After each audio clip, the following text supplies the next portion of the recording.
Yang berbahagia Dato', ladies and gentlemen, certainly I think we're privileged to have all the three eminent speakers here.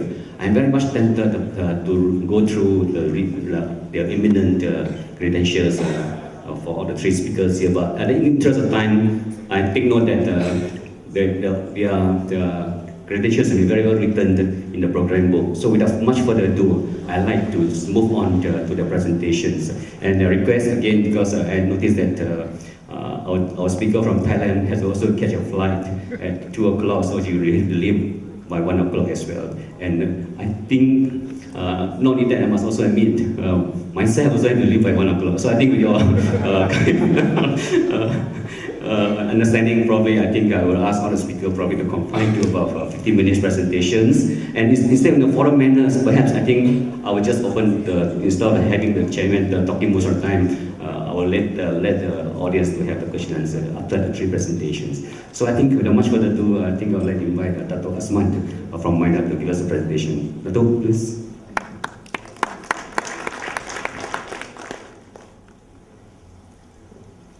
Thank you, Dato'.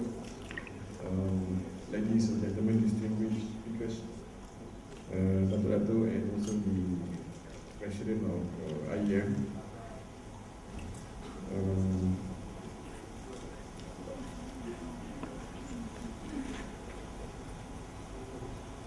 Now, let me first start with the congratulating the organization of this program. The thought process that they put in during the earlier session, we have discussed the big picture, the economic integration, ASEAN. A lot has been discussed on liberalisation.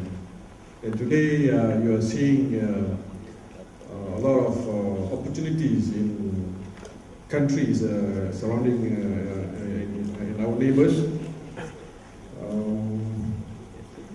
I feel that this session is maybe less relevant anymore because opportunities, there is enough incentive for all of you to venture.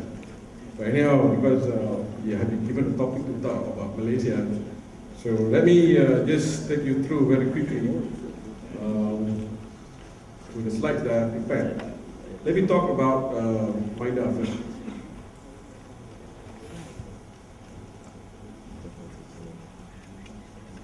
I'm sure all these numbers you are all aware. This has been touched earlier on. Okay, we have been around since 1967, but based on my interaction with many of you here, many don't know what MINDA is doing. So I guess in every forum, we have to keep on explaining or promoting MINDA, what we do. MINDA is actually the Malaysian Investment Development Authority. We are investment promotion and also industry development agency of Malaysia. We are the first point of contact for any business to do in Malaysia, whether foreign investment or local investors.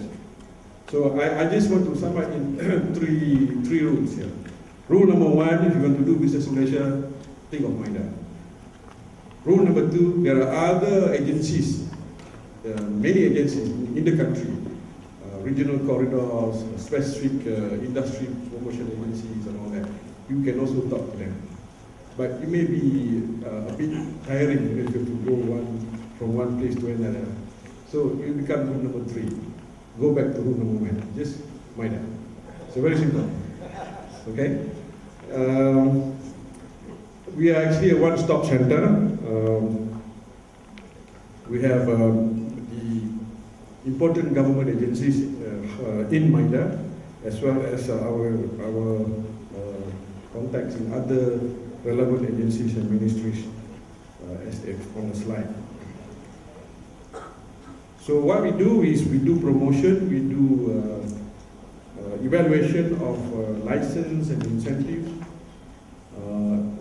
as well as regional operation, the OHQ and the RDCs and the IPCs, as well as R&D. We do in planning, we advise the government on the future direction and future policies of industrial development. And in this case now, MIDA is not only promoting manufacturing, we are also promoting the services sector, investment in the services sector. And of course, we also do follow-up and monitoring. In simple words, the after-sales service. So one, you invest, you have problems, you have issues, MIDA is there to assist and facilitate.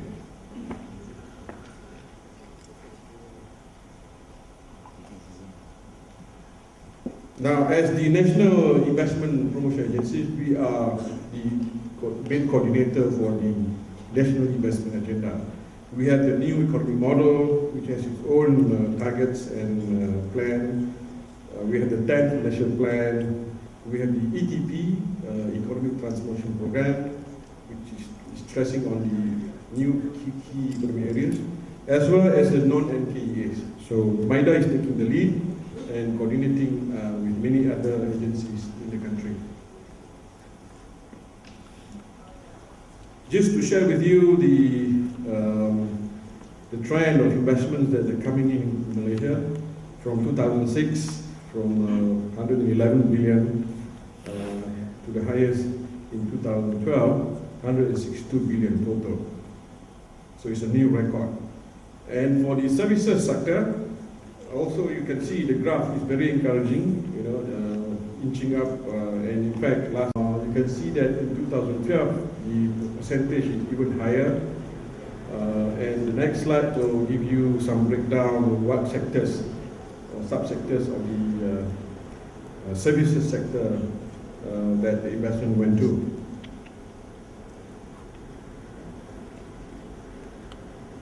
For manufacturing, the transport, chemicals and petroleum dominates investment inflows in 2012. So sometimes electronics will be number one, and natural gas and all that, but as it depends on the economic of the world, at times we will have other subsectors or sectors will dominate the investment inflows. Just to give you what are areas that we are promoting, and in fact all these investments are coming in. All those numbers that earlier that I presented on the slide are going into the healthcare, education, environmental management, tourism, logistics, business and other services. And I will talk a little bit more about the regional establishment because it is, to me and to MIDA, it is very relevant. Looking at the economic integration and the opportunities, that are coming up in our neighbors. Some numbers in the primary sector, mining, which is mainly oil and gas, plantation to a lesser extent, and agriculture to a lesser extent. So for manufacturing, we are going into the high technology, capital intensive, and knowledge driven. I'm sure all these sectors and subsectors from medical devices, aerospace, advanced material, and other areas, the engineers will have a lot of role to play and support what we call investment that are coming in. And for the services sector, telecommunication, healthcare, ICT services, market support services, environmental management, a lot of engineering that goes into that, education, solar, renewable energy, a lot of engineering there, the engineering services per se, and also the logistics services. I want to share with you what our investors have said, why they have chosen Malaysia. Basically, this has been the attractive plus for Malaysia. Why they choose Malaysia? Political stability, pro-business development, investment incentives, of course. But the other thing that I think the engineers have put a lot on the infrastructure and connectivity that we have in Malaysia. The ease of doing business in Malaysia is very good. So that's why many companies, international companies, have chosen Malaysia. So let me just share with you, go direct to some of the facilities and incentives that are directly relevant to the engineering and domestic companies. We have the domestic investments fund. We have incentive for acquiring a foreign company for high technology. We have incentive for small-scale companies and also for the mergers and acquisition of the Malaysian service provider. In general, the incentive are in the form of corporate tax, from 60% to 100% of qualifying activities, and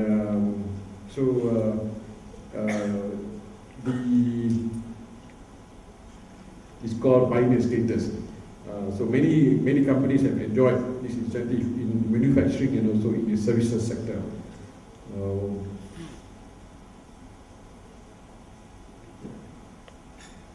The other incentive is because of the importance of services sector, we are also, the government is providing a double reduction for promotion of export of services. So engineering is one of them. The fund that I mentioned just now was announced by the Prime Minister in 2012, about 1 billion ringgit.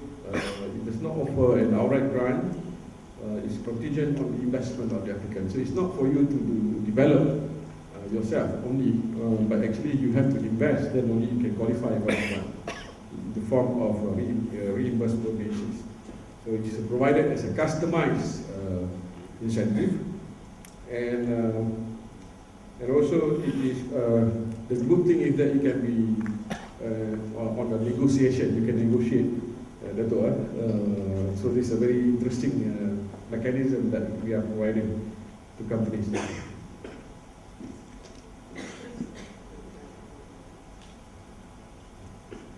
So the scope and the objective of this fund is to encourage knowledge-intensive, high technology, high value-added, and innovation-based.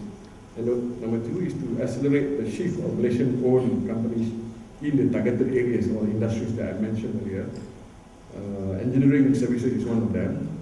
And intensify the acquisition of technology. I did have a few conversations with some of you, and engineering services do require technology, do require IPs and all that.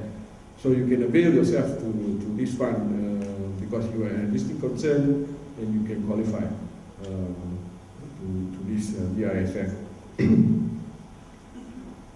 And if you have any outsourcing, outsourcing of your services from multinationals or even local multinationals are also eligible to apply. The scope will be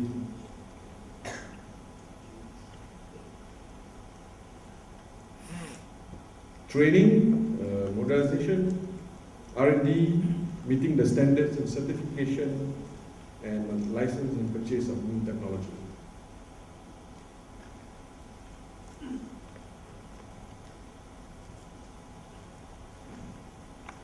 So these are the mechanism and some of the criteria involved for the acquiring foreign company for high technology.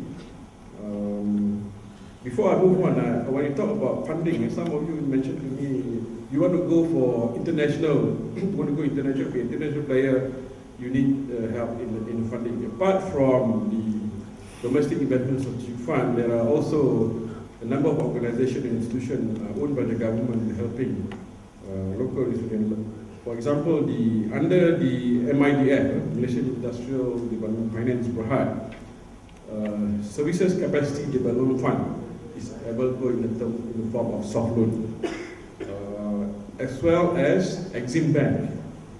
Exim Bank also provide funding for you to venture or provide the export of services to other countries.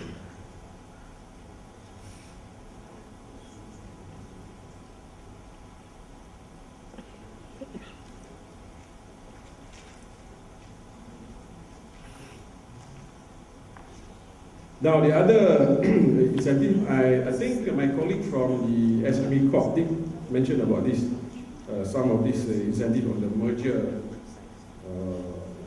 and acquisition. I think I can skip that, but because of the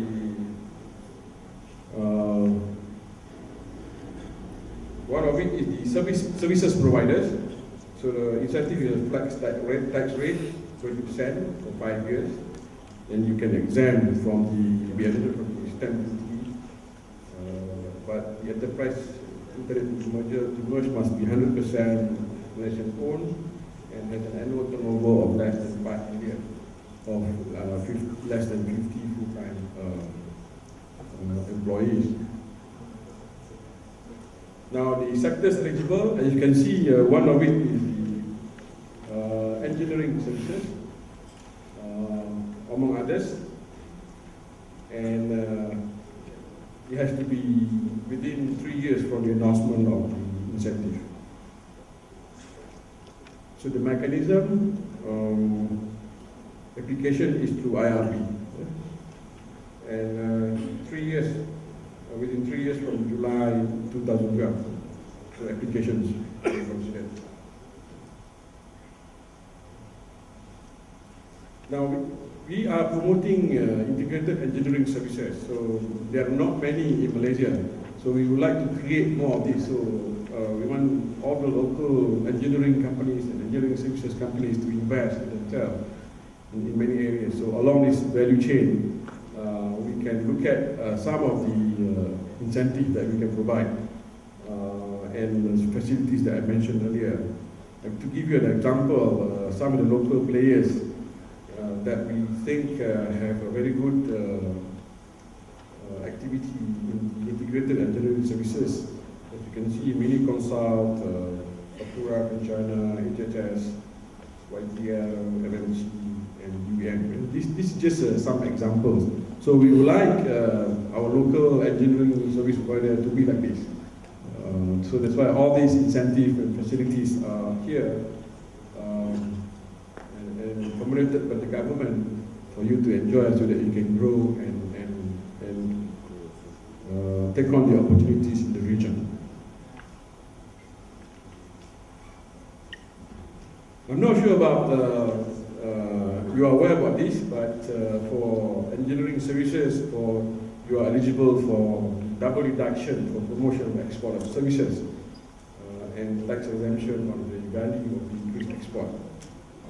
This is under the you can claim direct to you can ask your accountants to help and claim for you. So Malaysia and ASEAN earlier on, a lot of discussion on that. I think I don't need to talk a lot on this, as well as the government's effort in creating the framework under FTA with many countries through ASEAN and also bilaterally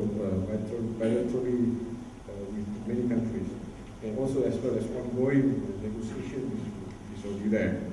So, looking at Malaysia, if you want to position Malaysia as the regional office, you can also enjoy these kind of facilities where we call it representative office or regional office, where companies can be here without to do some investigation as well as market study for a period of 2 years, which is renewable. The only condition is that you spend 150,000 ringgit per year. And you don't need to incorporate a local company yet because it's at the entry level. So I'm not sure how many foreign entities are present, but this is a very good facility for you to come and explore Malaysia and this region by using Malaysia as your base as the entry level. Now, once that is done, then you can you have a more serious operation. We call it the operational or regional headquarters, where you only need to have 3 qualifying services to your offices or related companies in the region or outside Malaysia. So you can look at R&D, corporate financial advisory services, business planning and coordination, treasury, fund management, general management, marketing, technical support, the maintenance, data or information management, as well as training of to your related companies. So I'm trying to relate to the engineering services, which can qualify. Yeah, if you have a regional headquarters in Malaysia and you can, serve many of the markets around here. Okay. Now that is how to enter Malaysia.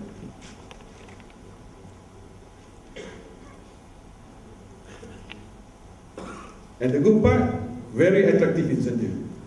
10 years. Not many countries, to give 10 years. I'm not sure about Singapore. Are you from Singapore? Or Australia? Okay. And exemption on the business income, interest, and royalties. You can have your expatriates to be based here.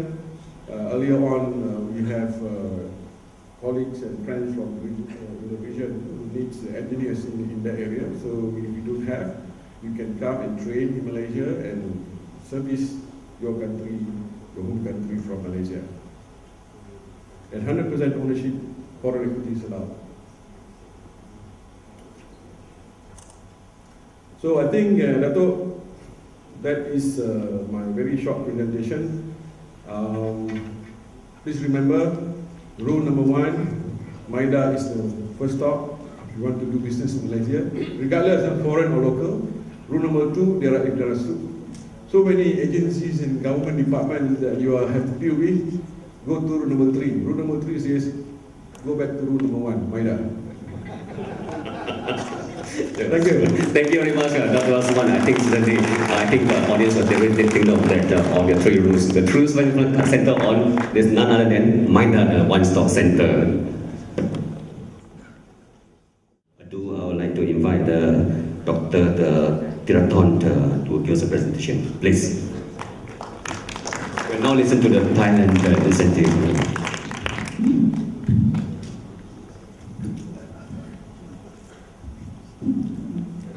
The mic's not set for a tall guy like me.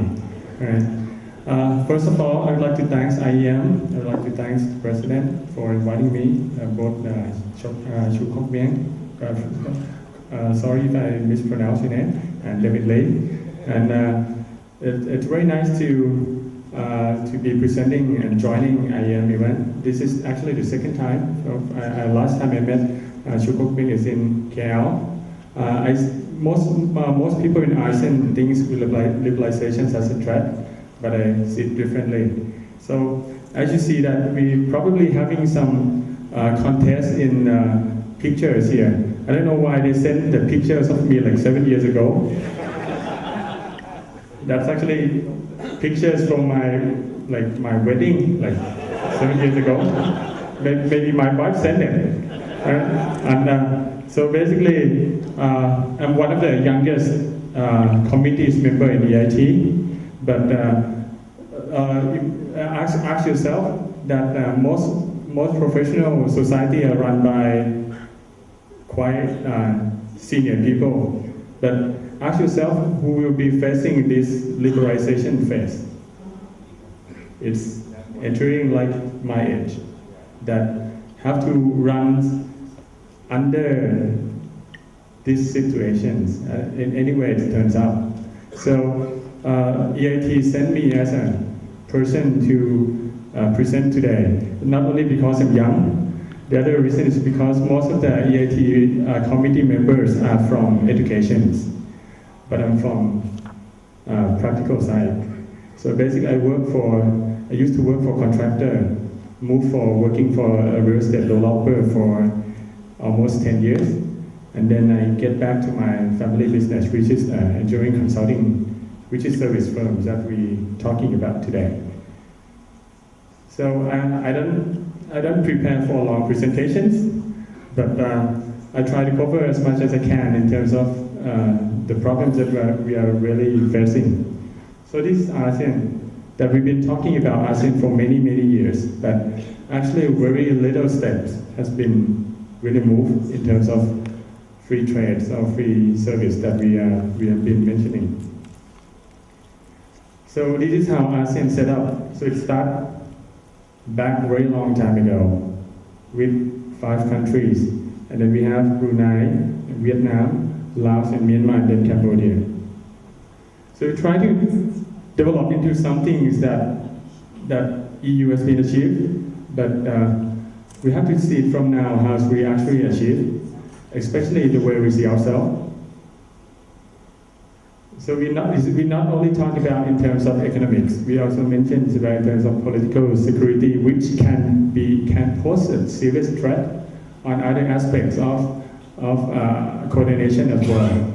So like there's been many tensions among ASEAN countries, especially with connecting borders. So these political issues can relate directly to how economic coordinations can be progressed.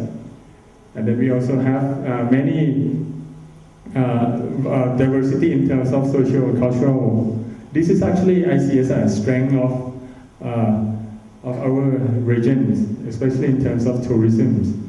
But we haven't been capitalized on that matters as much as we could, right? So this is what we agreed upon. We said a few years back that we would like to have the freedom of regional flow of goods, services that we are talking about today, investment, capital, skilled labor.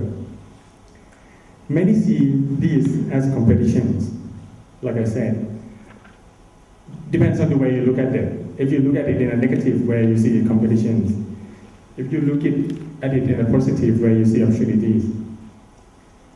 So I always say in terms of risk management that you cannot stop the rain, but you can always prepare your umbrella. So those who are getting ready now, we have a better chance for a few years to go, no matter how it turns out. My company, we actually try to set up many strategic alliances with ASEAN friends, and I will mention a few problems that we found lately. There's many ways that you can enter your neighbor country. I basically teach as well. I've been teaching in Vietnam for maybe 4 years from now, so I see how the economy is there changing in both in Ho Chi Minh City and in Hanoi.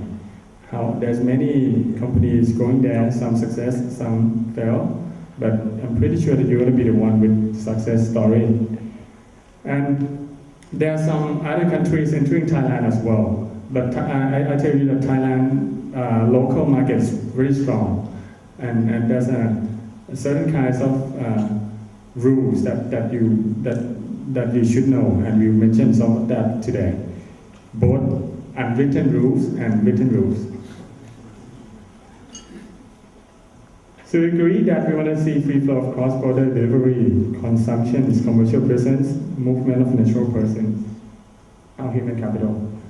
I just want to give you a quick overview of why AEC is important. Sorry for a little Thai over there. I forget to switch that Thai, so a little ASEAN test on Thai language. Right? So basically, this is the GDP in terms of billion US dollars. You can see that the up top one is China. Okay, the biggest one is EU 27 countries. EU used to be independent small countries. When they combine, in terms of GDP, they are growing strong. They've been very strong. So that's the way that EU try to set up a strategic powers among global competitors. And then you see the big Sams over there, USA. United States has been very big for many years. With EU, then these two are same size, they have high negotiation power. And one of the countries that most that EU and US worry is China. And where are we? If we alone split among our ASEAN countries, we will be very small. So that's why we should cooperate. If ASEAN altogether will be about this size, so you can see how big we become. But still not large enough compared to the other big three, which is China, EU, and US. But what's actually happening is that you can see that many of these big countries or the big trees are trying to set up a coordination with ASEAN. You can see that a popular country like Myanmar, so you get many visits from US friends, from China, because ASEAN is becoming strategic points for the world GDP. But in order to have these visions become reality, ASEAN among ourselves have to show to the world that we actually can coordinate. As of today, especially in service industry, I see very limited coordination. We have been agreed based on mutual recognition agreement that these 7 professions need to be liberalized, which include doctor, dentists, nurse, engineers, architects, surveyors, and accountants. But like I said, so far there will be limited in terms of trades among our ASEAN regions. Let me talk a little bit about Thailand right now.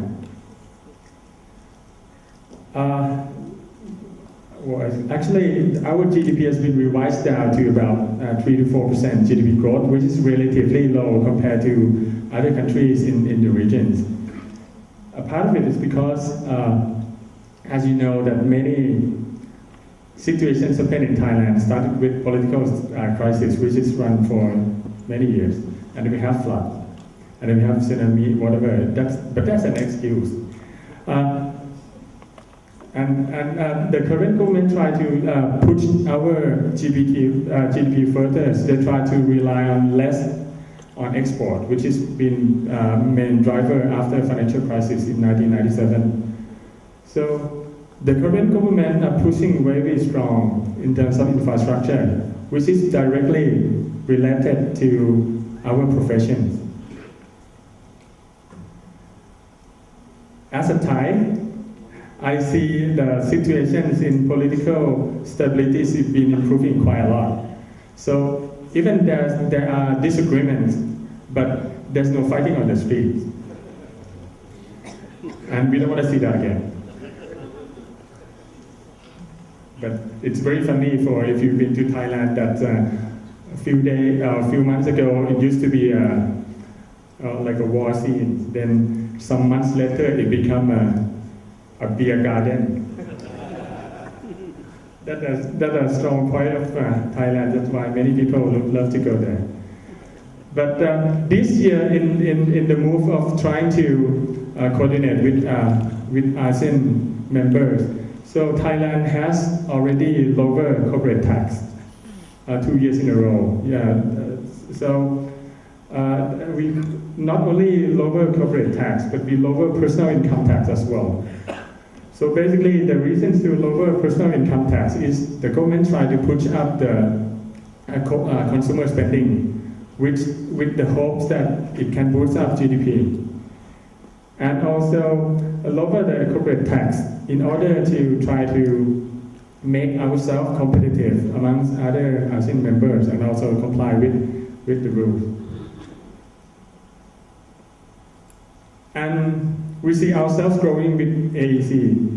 If you go to any hotels in Thailand, you can see AEC seminars everywhere. But I don't know how little, sometimes too much talk, too little actions. So, but the government has been aggressively in terms of infrastructure. We always put up this is a competitiveness index by World Economic Forum. A few years back, among 117 countries, Thailand ranked 33. And you can see that the charts, and in last year, up to last year to 2012, Thailand hasn't been improving their competitiveness that much. And this raised the concerns among many both government and non-government members that we try to improve our weakness and to try to boost our competitiveness. As I tell you that in the past, ASEAN has been trying for many years to cooperate in some ways. And you have to ask yourself how this become reality. And right now, most of Thai people have been focusing on the CLMV, which is the new members of ASEAN, which is Cambodia, Laos, Myanmar, and Vietnam. I skipped this slide because it's too small. Right? You can see that logistics has been the key, and it will be the key for Thailand infrastructure projects in at least 5 years from now. So because they're looking themselves and look at the Thailand logistic cost in GDP, you can see that the logistic cost of Thailand is still relatively high. So the cost to GDP is about 14.5%. So if you want a manufacturing cost in Thailand and really want to use Thailand as a hub, you face logistic cost problems. So that's why it's become main focus for the government. And you can see that Singapore is only 8% to GDP and Malaysia is 13% to GDP.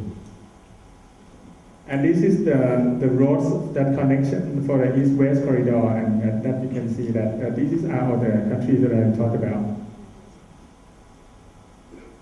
Let's skip this for now. Then I realized that most of the people in this room are from construction industry. So it's been a few years at the way on how I see the construction industry. Construction industry has been one of the fastest growing industry for the last 5 years. But in terms of numbers, in terms of growth, in terms of profits maybe. But I see really little change in the industry's member. So I see opportunities among other ASEAN countries that if Thailand has this plan to expand, then it can be a place that guys like you, a Malaysian company, can enter to the Thai market, especially with the strong R&D. So you can see that the current government try to put they actually in the cabinet right now, they try to put aggressive public transportation, especially the high-speed trains and the subway train in Bangkok. So I use number from Kasikorn, which is one of the major banks in Thailand. They said that the value of construction industry in Thailand are expected to increase about 10 to 12% in this year. And it will be aggressively expanded, especially in the government sector. And real estate has been another sector that's been growing very fast, and most real estate development in Thailand is by private sector. Public sector has been, actually they try to provide affordable housing, but they fail to compete with the private sector. And that's actually a sector that's easier to enter from the foreign perspective. And there are also another point that you need to realize, that by expanding the high-speed stations, there will be more city, not only Bangkok anymore. So there are other fast-growing real estate sector in the country, like in northeastern part, Khon Kaen, Udon Thani, connected to Laos and with Myanmar, or Pattaya, Prachuap Khiri Khan, Sระบุรี or Chiang Mai, which is connected to Myanmar and Laos. And there are also a big projects in flood protection. As you should know from the news, that a few years back, that Bangkok has faced serious problems in terms of flood. And they already want to put in a lot of money in terms of mitigation. But here's some challenge. So right now, in Thailand, we have shortage of experienced engineers. What do you mean by experienced engineers? If you look at the TOR by many of the big projects, they are looking for professional engineers with like level 3s of COE, which is the license in Thailand, 15-year conference. I think that the problems of labor shortage and skilled labor and skilled profession will continue. As a business person, I have a strong message that I'd like to send to you, that engineers have certain ways of thinking, and we've been trained to use lower speed contract. And I am always against a lower speed contract, because it's never promote innovations. It's never promote success in industries. If you want to expand, you need to look for the way that you can create more value. And in terms of, before I skip, I talked about some mentions. Before we talk about values, what's actually value to us, to customers? I've been working with real estate developers for many, many years. So the values that you can provide is to solve the other problems that they cannot solve themselves. If Thailand has the problem of shortage of labor or shortage of skill, of R&D or whatever, and you as a Malaysian community try to enter the countries to compete on price, I think it's impossible. Because you again need to rely on local labor, which is not there. So if another challenge is that there are perception problems that many Thai developers or owners, they perceive ASEAN companies to be less, what they call prestige compared to other from OECD countries. And this is a problem that we as ASEAN has to prove that ASEAN engineers can be competing among global presence. Before I finish, I'd like to touch a little bit on the engineering laws in Thailand. In Thailand, there are two big organizations for engineering professions. First one is EIT, the organization that I'm an executive member. EIT is actually the organization who set up COE. COE is the Council of Engineers Thailand. COE is responsible for regulate or license. Engineering Institute of Thailand is like a brand. It's like the supporting for the professions. As far as we go, there's many professions expanding beside EIT and COE. And with the new additional organizations, among others, it makes coordination tougher. How these different organizations can coordinate and make engineering profession stronger, it will be very challenging. I see this problem in other countries as well, that you have one profession and you have 10 organizations. If I'm the government and if I'm a representative from some other countries, who should I talk to? Do we need to go to talk to all 10 organizations? So you have to realize that the Engineering Act in Thailand control 7 kinds of engineers. And it depends on work and type. The work that is controlled is consulting, project planning, feasibility studies, design, supervision, investigations, operations, and maintenance. More details can be found at the website below. I don't want to go into detail.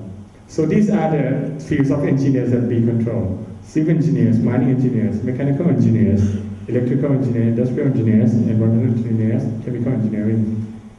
So actually, many engineers in Thailand are interested in ASEAN Chartered Professional Engineers, but very slow process right now.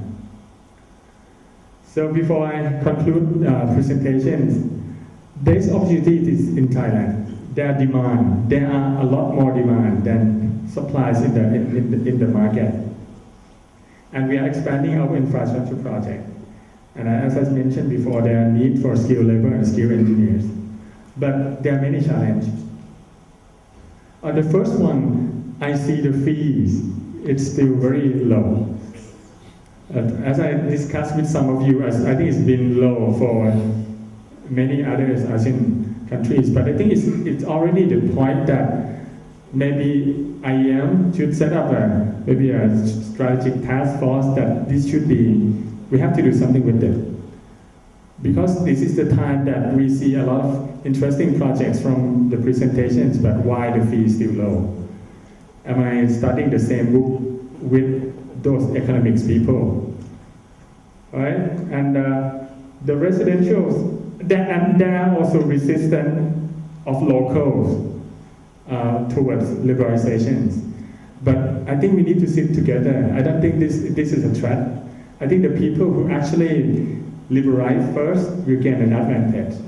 It's not the questions of yes or no, it's the question of when and how. And the language. Singapore's and Malaysian are in better positions compared to Thai people. That at least you speak better English. Hope so. We try to improve on that. And also, and there are many related complicated process, rules and regulations. I mentioned about entering acts, but there are many more related to our professions. If you are working in residential real estate, for example, you're dealing with at least 60 laws. And those laws are written in Thai. Alright? And even Thai people don't understand. and in Thailand, one of the challenging people is because we have a combination of people like me graduated from the States. And we have the other half of people graduated from the Europe. So we use some British codes, some American codes. So even we have Thai codes as well. So to work in Thailand, you probably need to understand all that code. I hope that we can move toward some ASEAN code. All right. So I'll just give you a little bit background on where we are. This is the English language proficiency in Thailand is way below. So this is my last slide. So I would say that it's probably not only in Thailand, but I see many other companies who successfully enter Thai market. It's toward partnering, strategic alliance, localizations. For the first three is taking out one of the big risks that you can ask lawyer for the written rules, but the lawyers probably cannot help you in terms of unwritten rules. You laugh because you understand. Okay, and I don't ask for 100% transparency right now. But I think we need to move forward something today. And as I already, while I'm listening, I think Malaysia is moving toward the right directions in terms of supporting innovations and technologies. If you want to enter the Thailand successfully, you have to be able to answer to all people in Thailand that why we need a Malaysian company. For example, if that project cannot be done by Thai engineers and Malaysian companies have better knowledge, innovations, do it cheaper, faster, better, then we have a good reasons to use Malaysian company. Why not? But then how we actually do it without resistance from Thai people, it's among other trees that I mentioned before, partnering, strategic alliance, and localizations. And again, at least you have to prove that you come first day.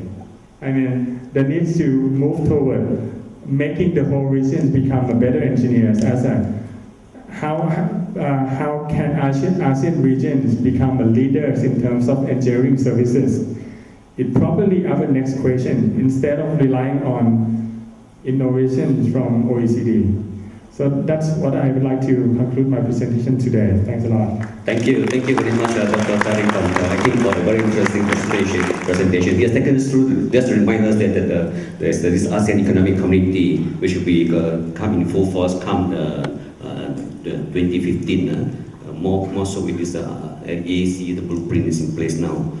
And I think he has also mentioned about the strength of Thailand in terms of logistics and inviting us to, especially experienced engineers, to go to Thailand to help you in the construction industry. Certainly, you have certain challenges, but just let me remind you that I think Malaysian can speak very good Thai as well. Not a problem for us, certainly. I will take note that from the secretary that the doctor has to leave now, but perhaps you would like to take one question or 1 or 2 questions, and after that he has to leave first. This is a very also an unconventional kind of forums where speaker to leave, one or two speakers to leave first. So I will have, with the permission from the Malaysian and the Philippines, will allow questions for just specifically for our guests from speaker from Thailand first. Gentlemen, any questions for Dr. Thirathon? Next time we can do presentations at the airport. Yes, and he'll leave us immediately after this situation. No questions? Is there any questions? Any clarifications? We need to go to Thailand probably. Right. Yes, Engineer Cheng.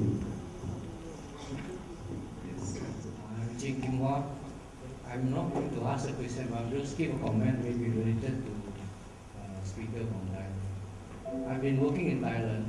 I think generally good experience. There's a lot of risk involved. There's a lot of opportunities, a lot of challenges. I was there in '96 until 2003. I went to Middle East, another risk. In between, I went to Vietnam, I went to India. And now I'm back to Singapore and Malaysia. So what I'm going to comment on is that today's forum, we talk about many opportunities.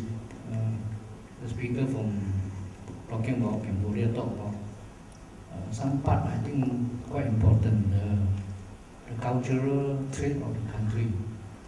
And he also did not mention the way to get the right local contact.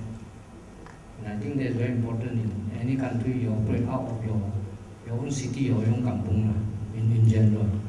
But even talking about this is a big topic. So, for example, Chinese company, in the old days, Japan company go everywhere, give gift to people. Engineer Cheng, Doctor, is it a rush of time? You want to make straight to the point? Okay, the point is, I think this forum is very useful. More emphasis later on may need to be done on more exchanges of information and more contact among participants so that you can actually learn the real thing, because what we have is a cursory approach to all the liberalization or whatever opportunity. You can see a lot of opportunity. How to take this opportunity is more important.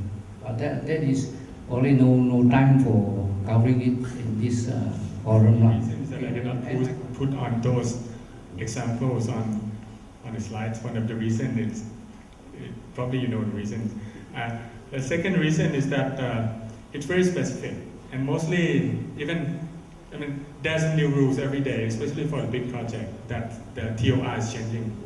So it depends on the TOR, and mostly TOR restricted foreign company in certain ways.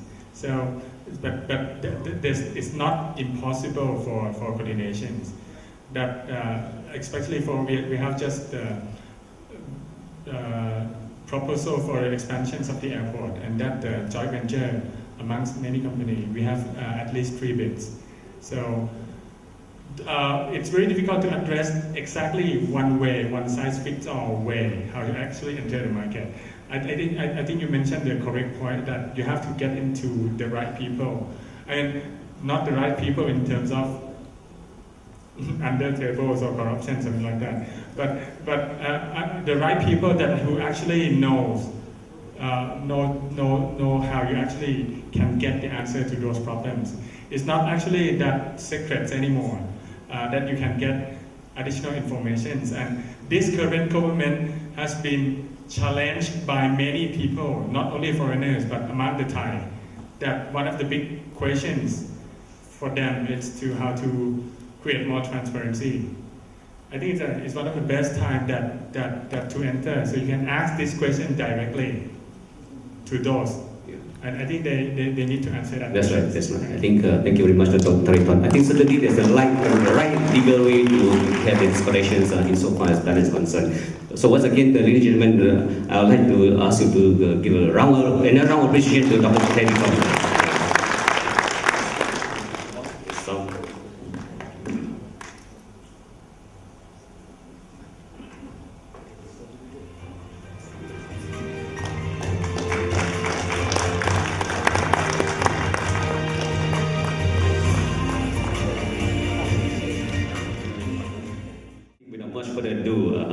I invite the last speaker from Philippines, none other than engineer Federico Monsanto. He's the president of the Philippine Technological Council. Engineer Federico, please.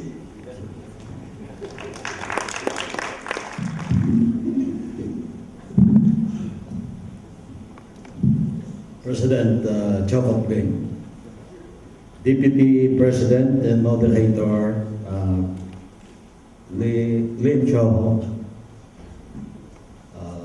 Chairman of the Southern Branch, David Lee. I see our AER High Commissioner here, Engineer Andy. Ladies and gentlemen, I think it's almost noon time. Thank you very much for inviting us here today. And I'm also very happy that I was given the last spot today because I have the reason not to sing.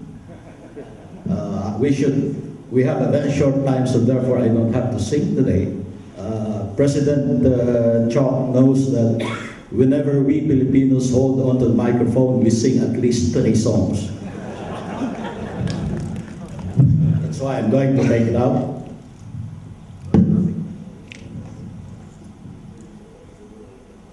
First, I would like to present to you Engineering Practice and Services in 2015, Incentives, Issues, and Limitations in the Philippines. I choose not only to give you incentives, but to show you the limitations and issues that we have as far as investing in engineering services in the Philippines is concerned.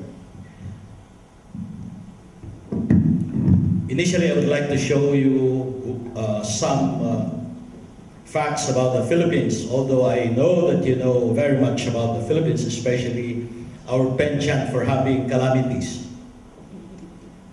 And of course, I would like to take off from the 4 modes of engineering services supply or services supply and probably deal with 2 of them which are very important to us. And third, I would like to look at the practice of engineering and supply of engineering services in the Philippines. And then of course the incentives, limitations, and issues. And then I hope that together we will see something way forward.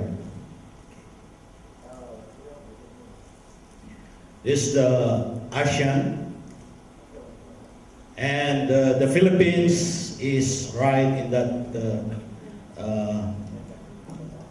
air site. We have almost the same size as Malaysia. You have 320,000 square kilometers. You're a little bit larger than us.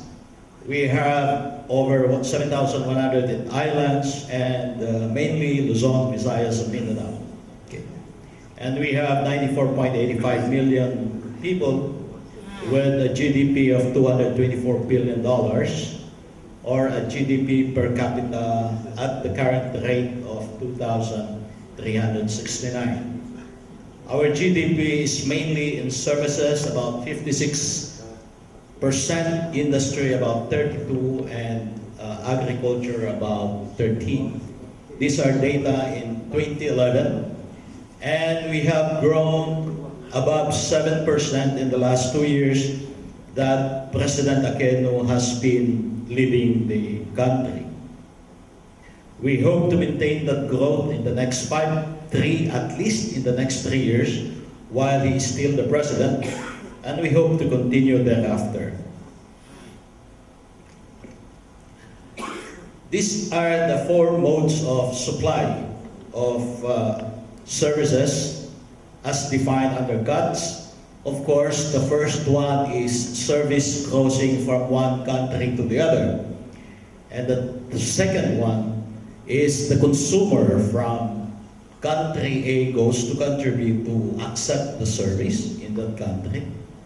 And of course, mode 3 is there is a commercial presence of a service supplier in the country A. And this one is what I would like to see as the mode most likely for those who are higher mortals, who have the business, their own business, trying to establish presence in another country or in another Asian country. And we hope together we can work to be able to do that, to effect that as well. Of course, the fourth mode is the movement of natural persons. And if you look at that, the first movement is actually a self-employed or probably a consultant going to another country and providing that service to a consumer in country A. Okay?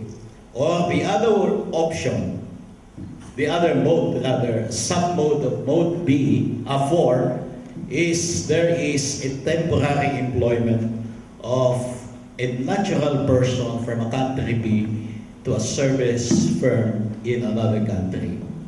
I think it could not be denied that there are quite a number of Filipino engineers working in Malaysia, especially in Kuala Lumpur and Pitaling Jaya and Penang. And those are under this 4B, mode 4B. So if we will look at this, these are typical examples of transactions happening under those four modes. And you can read this through anyway when you get a copy of my presentation.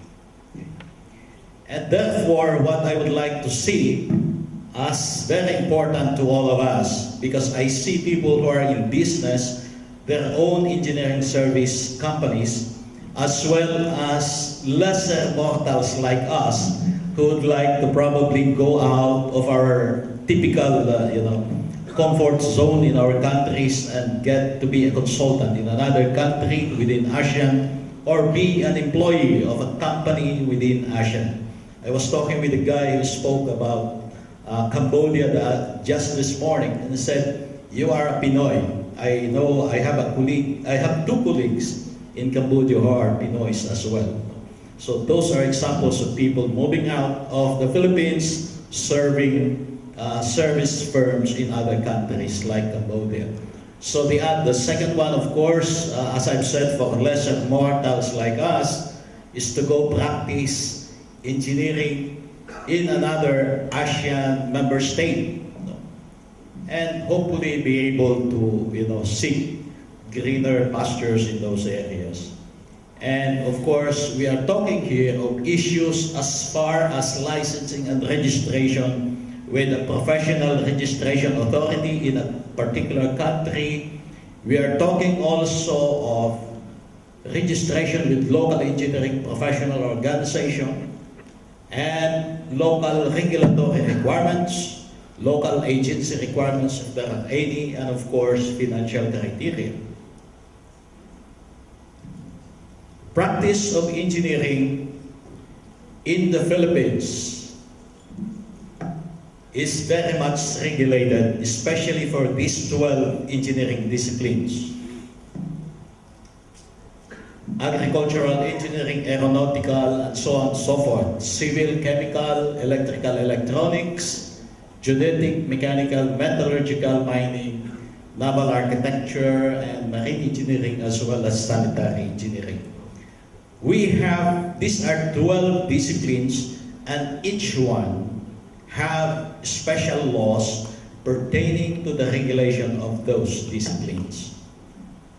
And of course, we have also unregulated fields of practice which include industrial engineering, computer engineering, materials engineering, lately biomedical engineering, petroleum engineering, and so on and so forth, not covered within the 12 disciplines.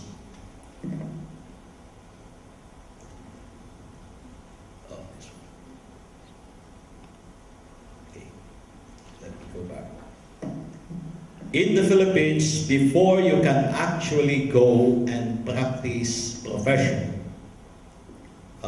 you have to take the board exam immediately after your completing the Bachelor's of Science degree in engineering.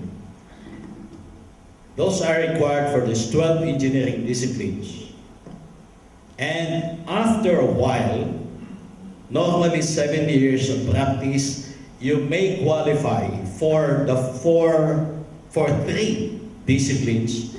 You may qualify for what we call professional engineer.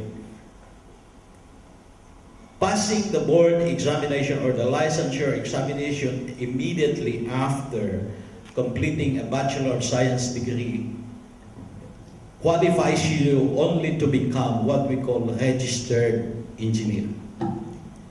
After some disciplines, 10 years, you may take the exam, but this exam is normally coupled with the submission of an engineering progress report or engineering report, and you are subjected to a panel interview.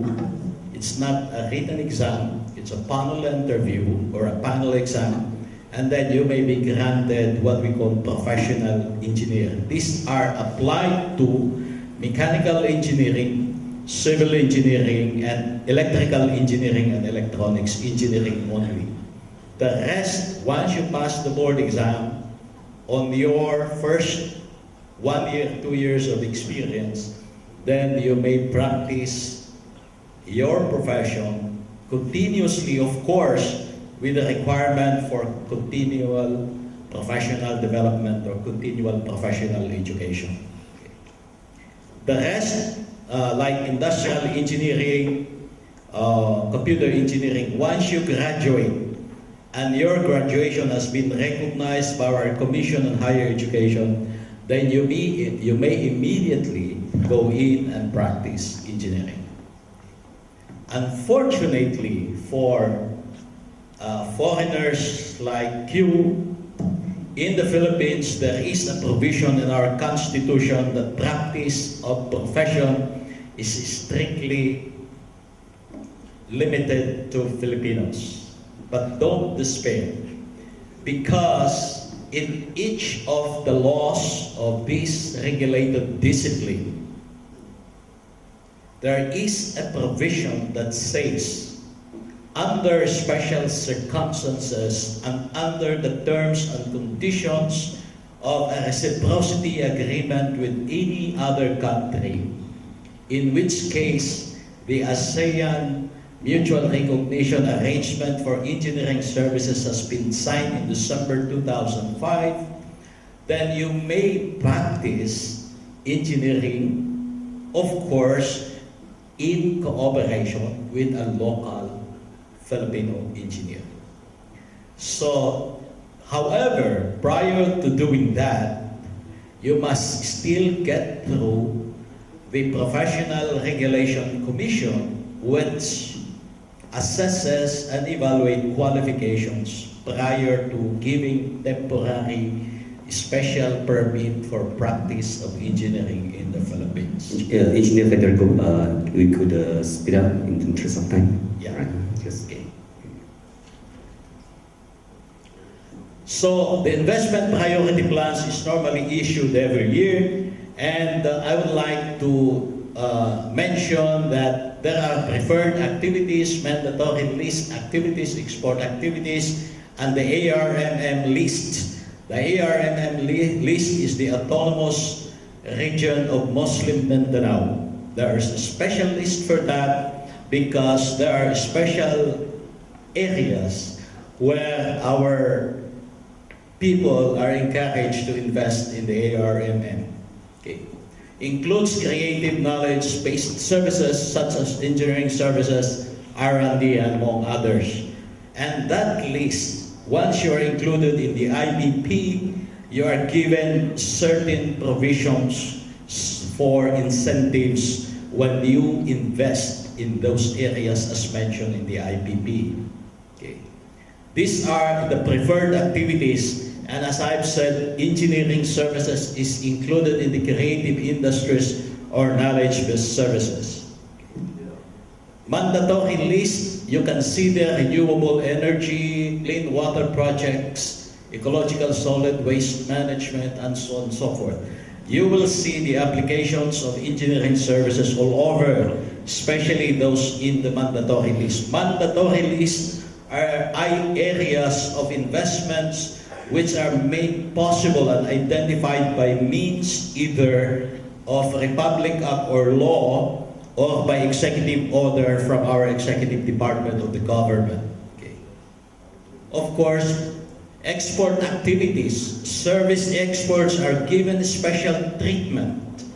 Once, especially engineering services that provide export services outside of the country, they are given special incentives. And ownership is no longer limited as provided for in the Constitution. It's directed to Engineer Craig. In your presentation, you made mention that if you need to practice in Philippines, you have immediately after you finish your B-Eng, then you have to take examination. So the B-Eng that you need to acquire, must it be within the Philippines, or you can get it somewhere, then you come and Unfortunately, only Filipinos can take the examination. Whether you finish your degree somewhere else, you can take the exam. Foreigners can actually work in the country, as I've said, only under special considerations. Yes. In cases where it's not available in the Philippines only. And you don't have to take the exam. If you're a foreigner, you don't have to take the exam. You go there, you submit your credentials, and if a 3-man board approves of your credentials, then under those special conditions, you can work in the country. Right, thank you. Say that ASEAN shouldn't compete among each other. So I think we should take this idea forward, since the Secretary General of AFIO is Dr. Lin. And he has beside him on the right hand side is MIDA. MIDA said they are the one-stop agency in Malaysia. Why don't you be the one-stop agency? Help us to be the one-stop agency in ASEAN. Yes, because all the experience. We did this service. Thank you very much. Thank you. Concluding remark. I hope it's a good Yes, remark. Dr. Osman, I agree with me in favor of discussing with him. And we take on the Russia to all the engineering fraternity in ASEAN countries. Certainly. That was actually a remark. One more question. Yes, we can have one more questions, please. For professionals like us in engineering services in Malaysia, but also that we have heard from Philippines and also from a colleague in Thailand. And obviously, I think here under the ASEAN Economic Community come the 2015, certainly there will be a free flow of trading services. We're talking about trade services, more so applying towards the engineering services. And I think certainly we have to recognize this is certainly an incoming event for which we have to look at it that we can make use of the whole ASEAN market as a single market where we can synergize together, and as one of our Philippine friends said, we can certainly cooperate and work together, all right, for the best benefit of each and every one. Certainly, it's a win-win for every one of us, all right. So, on that note, ladies and gentlemen, I want to ask once again. Certainly, Dato', you want to say something? Certainly. All right. I want to take the challenge. MIDA is already a one-stop center. Of course, I fully agree with our friend from the Philippines that we should work together. It's just that now we have not been working together. So, we are welcome to come to MIDA and discuss and how we can work together. Of course, you can use Malaysia as one of the entry point to ASEAN, or you can use invest in each other's country. The point is, it's a win-win situation. Certainly. So certain countries in ASEAN doesn't have expertise. Malaysia, we have some expertise in certain areas. Singapore, we have some expertise in certain areas. So we combine our resources. So for those who are in Malaysia, MIDA is already a one-stop center. And I have shared some of the facilities for you to go and service ASEAN. Maybe Philippines, they will also have their own facilities. But we are open for discussion. So now I want to challenge the institution. When can we discuss it? Certainly. All right. We all, Dr. Osman, I think if you allow us, certainly, I think with the AFIO Secretary, with the AFIO Secretary in Malaysia itself, all right, and together with the institution engineers Malaysia, we'll definitely cooperate with you and then see how we can actually work together with our colleagues, especially the engineering fraternities in ASEAN. All right. So again, ladies and gentlemen, once again, I ask to put a hand together for our three speaker division. And with that, ladies and gentlemen, I would like to, sorry, still some job to be done, right?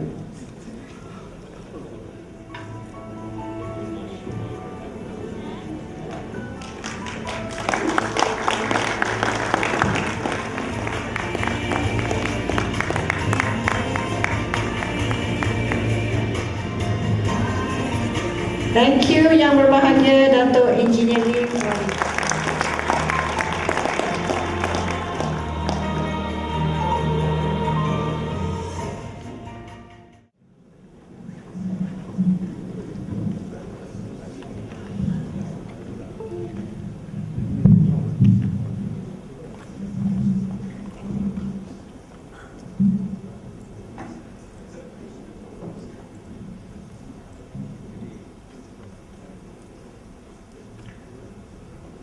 Engineer Chukobing, the IDM President, and Presidents of the engineer institutions of the ASEAN countries, and Federations of Engineer Organizations are here. Eminent speakers and conference delegates, IEM Council members and fellow engineers. So, distinguished guests, ladies and gentlemen, good afternoon. So, the conference has been a great learning experience for me, and I truly hope that same goes to each and every one of you. Once again, I would like to use a story to share my thoughts with you this afternoon. The title of the story is The Bridge and Friends. So you have to excuse me, I always in my speech have to put in a story because I'm not a policy maker. I can't speak better than Dato' Rebecca. And then of course I'm not a foreigner. I can't speak on the country condition, especially like Myanmar, where the president to talk. If I have a Myanmar wife, it's different. Then I can tell you more. So in Malaysian context, I learn here nor there. I don't have any information specific to you all. It's only a story that will tell a value. Hope that you all with this story value will stick to your mind. After this conference, you can't remember those facts, doesn't matter. Just remember the story. From there you go, you have more, you will know how to search more information. So this story goes like that. Once upon a time, there were two brothers who lived on adjoining farms. Fell into a conflict. It was the first serious conflict in 40 years of farming side by side. Then the long collaborations fell apart. It began with a small misunderstanding and it grew into a major difference. And finally, it has exploded into an exchange of bitter words followed by weeks of silence. One morning, there was a knock on the oldest brother's door. The older brother opened it to find a man with a carpenter tool box. The carpenter said, "I'm looking for a few days' work. Perhaps you will have a few small jobs here and there. I can help you." The brother said, "Yes, I do have a job for you. Low across at the river." At that farm, there was my neighbor. In fact, it's my younger brother. Last week, there was a farmland between us. And he took a bulldozer to dig up a trench from the river bank, and now there was a big creek between us. Well, he may have this to spite me, but I do him a better one. See, there's a pile of timber by the side. I want you to build me a fence, an 8-foot fence, tall fence, so I won't need to see my younger brother anymore.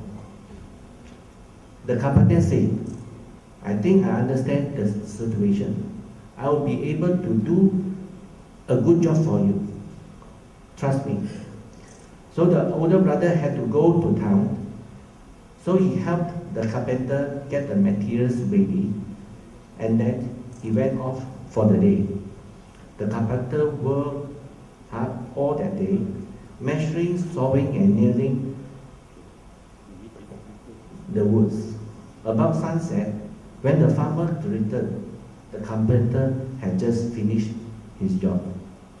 The farmer eyes opened wide, his jaw dropped. There was no fence there at all. It was a bridge stretching from one side of the creek to the other. On the other side of the bridge was his younger brother. He was coming towards him, his arm outstretched, and he said, "You are quite a fellow, brother, to build this bridge after all the bad things I have said about you."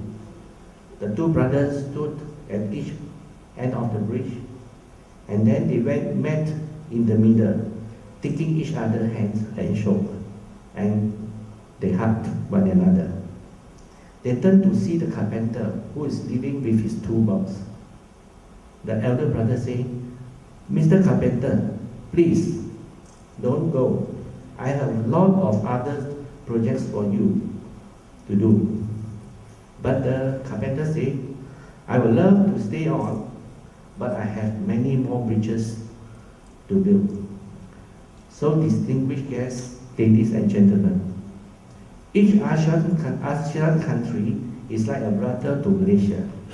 Currently, there is a river between us. This may be due to political, security, economy, and social cultural difference. The conference aims to provide engineers and other related professions with the tools to build bridges to narrow down the development gaps. So, do you wish to build bridges or fences? You can recall, I told you 3 stories since the opening of the conference. First, we need to prepare our heart to see the other side, the good side of trade liberalization, like how the little girl have to put the pieces of paper together to make a map back. Then, we need to decide to change, like the plants that is uprooted and replant, so that we can grow deep and strong roots and be stable. And finally, the third story. With these 2 above, we should start building many bridges among the ASEAN countries to network with our neighboring brothers.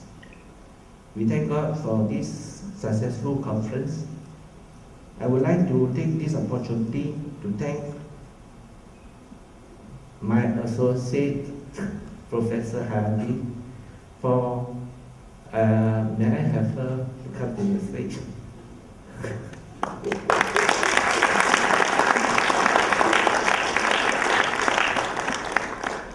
Isapo, yeah. She has been, together with his UTM students team, putting in a lot of hard work. Trust me, for 3 months, every weekend he's supposed to go back to KL to see the family. But for 3 months weekend, he said she sacrificed, and then she stayed put to prepare all these notes, contacting with all the speakers. And then what I remember for the last 4 weeks, every night, all our team of girls will know that he will email us as you don't see there's no time, there's a 1 a.m. you will receive an email, 2 a.m. you will receive an email. I'm sure some of the president or speaker realize that. Even 4 a.m. Indeed, without her, this conference would be such a successful one. We really want to thank her. So with this token of appreciation, we will ask her to come up and give her a round of applause, please. This is a surprise, right?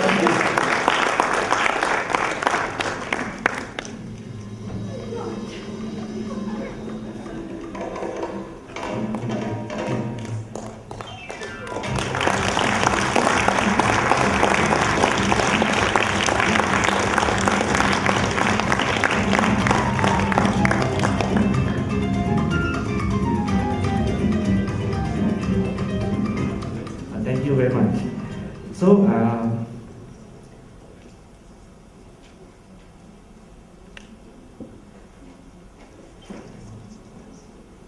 not also in this conference, we are not forgetting a young gentleman, a young engineers who have headed the team of this organizing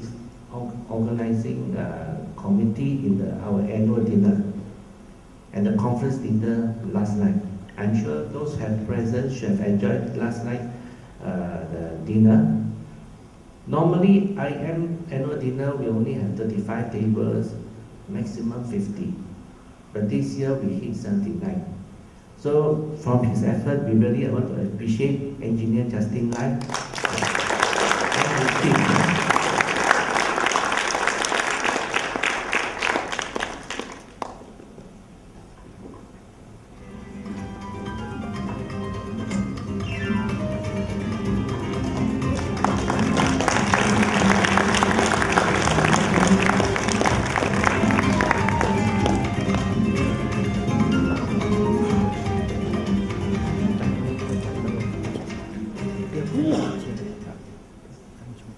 Also, with this, I also want to thank a few past chairmen.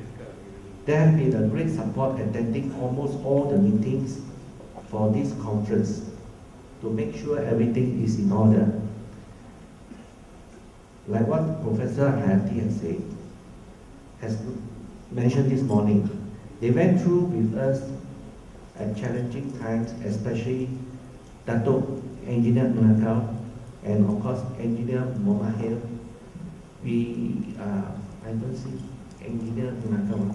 Engineer Momahir, can you realize? Yeah, let's give her a applause.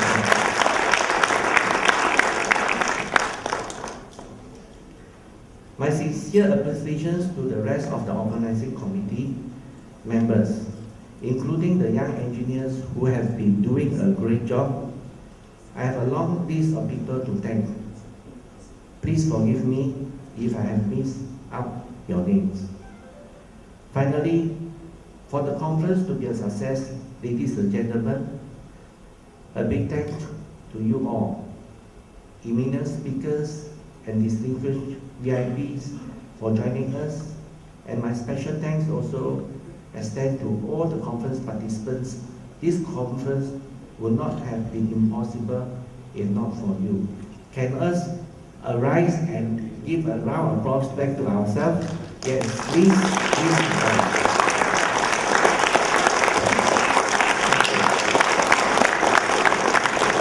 Thank you once again. See you next time. Looks like just now the Q&A sessions, he said other branches has more job to do.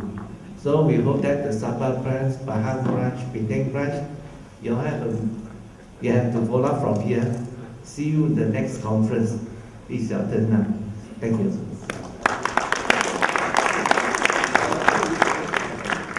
Thank you, Engineer David. Well said. Then please be seated. Thank you.